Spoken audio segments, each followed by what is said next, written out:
paper चिकरा paper what चले time घणो जो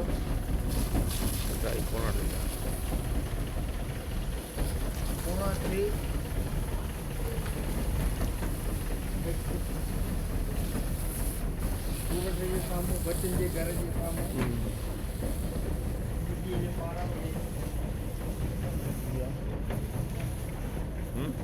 अंदर लगी है ही ढींग करन ये मता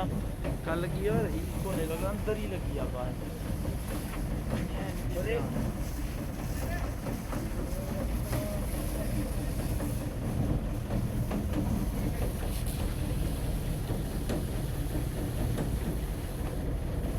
कलाक जो थी वियो बाइक है ये दुकान है ये मुर्गी जी दुकान